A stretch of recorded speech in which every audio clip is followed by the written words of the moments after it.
Got one of the best rivalries in pro surfing happening right now in the final of the Lexus Trestles Pro, presented by Outerknown. World number 3, M.Picklum. World number 7, Bettylou Sakura Johnson. Those rankings into this event before it started. First wave goes to M.Picklum. Nice sweeping cutback on the open face. Lays into a nice turn, enjoyed the slide, and then lays down the rail again. Really putting together a great combination of turns. Nice, clean pace and tempo for Molly to control the opening wave. Still trying to get her first of the season. Opening ride, Jesse, what'd you see?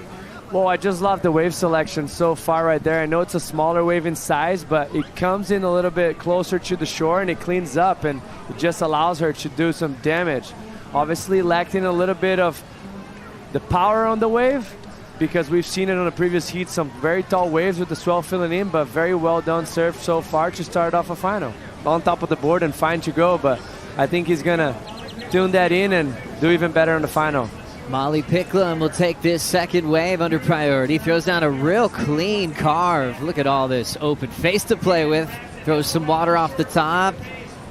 Lunges into the floater, and she will be a little bit behind. Molly out front, throws down a nice front side wrap, and now trimming this inside corner. Good pace for Picklum, and she's able to ditch the fins on a final turn.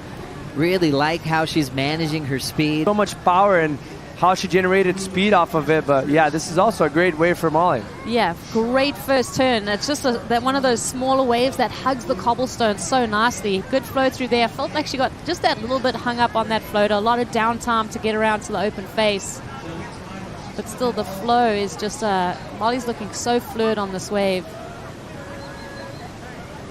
But just, you know, it comes a time when you're like, okay, you're backing up the 6, you're building house. Great tempo. Bettylou's ready to rip into this one. This one's got some size, and this is why she's been selective. Ton of speed, and she rips into a big first turn. Nice drive off the lip line. 2 massive maneuvers for Bettylou Sakura Johnson. Wow, big away from her, big as you can, and I think that's exactly what Betty did on this wave. Yeah, and it was, I feel like almost that because she didn't take off on that wave like a little bit late, it almost set her up to be just behind and on the pocket of the wave, and where the wave has more energy and more power, and she was able to match it. This first carve here is so tight, so on rail, just ignoring that kind of lump that there was in the wave, and the second turn just extends, stomps on that back foot, drives through the front foot as she was going through, and airdrops off the sky. Not a big airdrop, but still very critical. Having a look and committing is M.Picklum using priority. Lot of speed off that bottom turn. Throws the wrapping cut back. Nice wall ahead of her, but it'll shut down. This waves are going to be probably better. Second and third wave of the set coming in a little bit more. Let's see. Bettylou is able to catch up to this wave. Steady off the bottom. Nice swing in the pocket to start. It's really moving quickly, but she's matching the speed. Driving now into her second opportunity. Big whip there. Great rails from Bettylou. Throws some water off the tail again. And now identifying the end section. Crutches it. Bettylou can do no wrong today. Bettylou is just attacking waves, and she's really finishing strong on the inside. Her closing moves are just, you know, where all the lights are going out, and it's just she's hitting it so hard. It's like an earthquake, and then bang, everything just falls. All the lights go out, and then they come back on, and everybody's cheering on the beach. It's like, it's really fun to watch, and it's insane. I mean, we're having so much fun out here. Look at that. I mean, you got to love the approach that we're getting from both of these surfers, and this is going to slugfest. I do feel like Bettylou's going a little more vertical, and I think, you know, Molly's going those big face carves, so it's just, you know, apples and oranges at the moment. Good call, Strider, as we're watching a radical finish from Bettylou. Just starting with an excellent score and building an even better number on this one, Rosie. Water Patrol assists today. Waves on the way here, and already up is M.Picklum.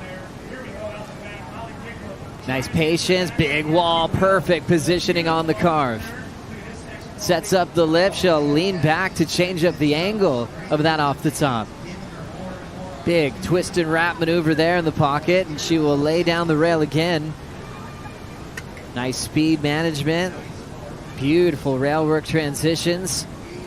And now the Australian winding up, cracking it off the top for a solid finishing move. Feeling it on that one. Her fourth wave ridden so far. Waiting for last of Bettylou, last of M.Picklum. Let's hear from Strider. As we see, this is a replay of Molly. I love the way that Molly's approaching this one. I do agree with Strider, though. She's doing those open face carves that are a little bit away from the critical section, but just she's so powerful and switched on at the moment. I mean, 3 just amazing turns in succession. I'd like to see Molly maybe stay a little bit more critical with that whitewater. It'll put her in that position to get a bit more critical, go a bit more vertical. And other than that, the way that she's hammering these waves is amazing. But it's all about answering back to that 9-point ride of Bettylou. Because when you think about it, Betty did less turns, but the one on the inside so impactful and more vertical. And Molly is really just hammering it a number of times, and the number coming just under what Bettylou had. So, you know, you're just looking at it, and like Strider said, it's all just like... Molly had the chance on that third turn to go up vertical, but she had one little pump on the bottom that set her up just in front, like you mentioned. She went for a beautiful carve, but not as aggressive. Let's see if she goes more aggressive now, knowing that she needs almost a 9-point ride. M.Picklum with a big wall, lays into it, layback blowtail, but can't hang on. You guys were wanting to see her on. And now Bettylou will fade the first turn. Already has an 8 and a 9 in her top 2 scoring line. Rips that section. She'll pass M.Picklum. She seemed to have found the secret to success over Molly after losing in 6 straight matchups. Beating her on the Gold Coast, and now complete control of this final. Bettylou pacing through the inside track. She will tag the finish. She is looking perfect today. Whitewater before making her move out onto the open face. As we watch this last wave, Jesse, what do you think? I mean, she's already got an 8 and a 9. I think it's just, look how beautiful the waves are right now, and she's surfing as good as you can. This wave obviously not giving her the intensity that she had in the previous waves, mostly on the closeout. You can see the wave starts to dissipate now, and it lacked intensity. Like the first 2 waves are just big sections, and she went to town for it. This one is just very well surfed. I have nothing really to say about it. Just she's smashing since we woke up this morning. Clean surfing from the 20-year-old from Haleiwa. Nice water angle on this one, Rosie. Yeah, and I like it. Like I said, she really takes her time and sticks to that whitewater section before kind of projecting out onto the open face. This right here was really good illustration of staying in that top third of the wave. Defeating her longtime rival of M.Picklum. 2 event wins in the same season here in 2025. Be careful, please. Like, You have a long year ahead of you. Just 20 years of age and finding her form. Her best season to date.